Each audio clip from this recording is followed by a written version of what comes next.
የህዝብ ተወካዮች ምክር ቤት ስድስተኛ የሥራ ዘመን አራተኛ ዓመት 30ኛ መደበኛ ስብሰባውን በተለያዩ ጉዳዮች አካሂዷል። የሚመራለት ቋሚ ኮሚቴ እንዲያየው ያሉ መጣረሶችንና አጠቃላይ ከዚህ አዋጅ መምጣት ጋር ተያይዞ ያሉኝን ስጋት ለመግለጽ ነው።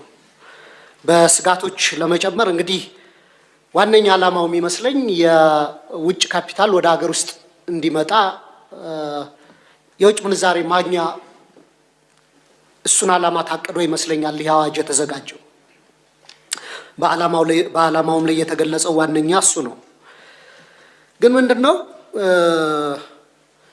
አንደኛ የቤት ዋጋ በተለይ ለኑሮ ተመራጭ በሆኑ የሀገራችን ከተሞች በከፍተኛ ሁኔታ እንዲያሻቅብ በማድረግ ዜጎች ቤት የማግኘት አቅማቸውን የሚፈታተን ስጋት ሊፈጥር ይችላል ብዬ አስባለሁ።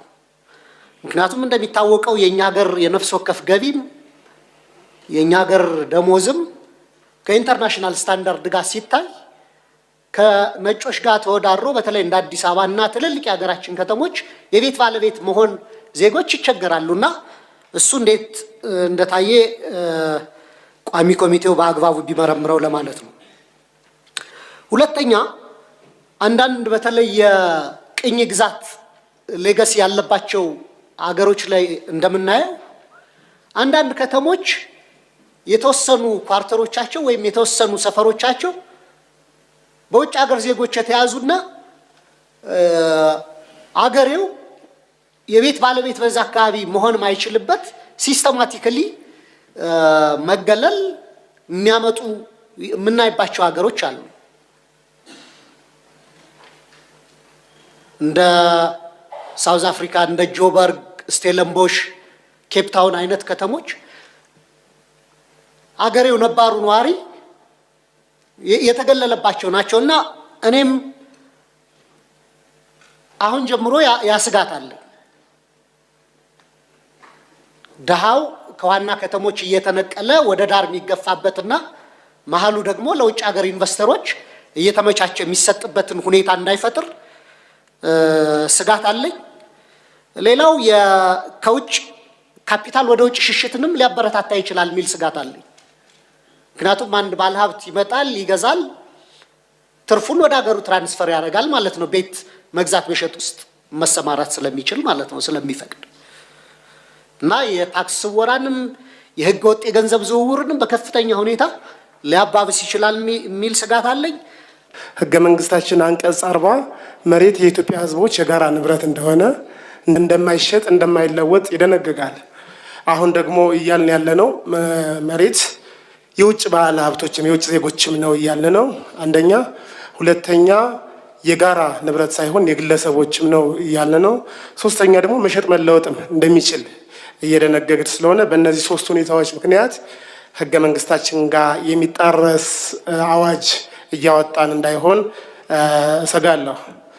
በሁለተኛ የማነሳው ነገር በአሁኑ ሰዓት በሀብታሞችና በድሃዎች መካከል ያለው ልዩነት ከፍ ያለበት ሁኔታ ነው ያለው።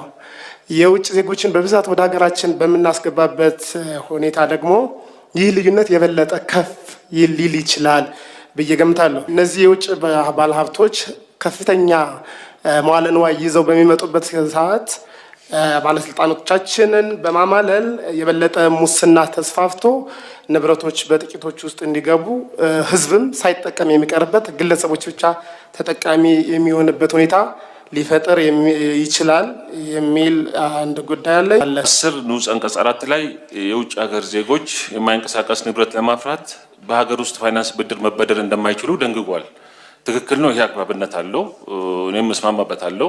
የመጀመሪያ ኢኒሺያል ኢንቨስትመንት ላይ ሊሆን ይችላል። ግን ከዛ በኋላ ይህ የውጭ ዜጋ ኢንቨስት ካረገ በኋላ ኢትዮጵያ ላይ በሚኖሩበት ጊዜ 2 ዓመትም 3 ዓመትም ከዛ በኋላ ቀጣይ ማስፋፊያ ፕሮጀክት ከፈለገ ወይንም ምናልባት ከኢትዮጵያውያን ጋር በጋራ በህብረት የሚሰራ ከሆነ ይገድበዋል ማለት ነው፣ ያጠበዋል ማለት ነው። እና የኢንቨስተሮችን ፍላጎትና የነሱንም ልብ ትርታ ወይንም እንቅስቃሴያቸውን ሊገድብ እንዳይሆን ሙሉ በሙሉ ከሚዘጋ ልዩ በሆነ ሁኔታ ልዩ በሆነ ሁኔታ ብድር የሚያገኙበት ምናልባት የሚፈቀድበት ሁኔታ ካለ አይ ዶንት ኖ የሌሎች ሀገራት በደንብ ታይቶ በተለይ ከኢትዮጵያውያን ጋር በሽርክና የሚሰሩ ከሆነ ይሄን ብድር እንዳያገኙ ስለሚዘጋባቸው በአዋጅ እዚህ ጋር ካሰር ነው ሊያስቸግር ስለሚችል እኔ አላውቀውም። ቋሚ ኮሚቴው በዝርዝር ቢያየው የሚል ሀሳብ አለኝ።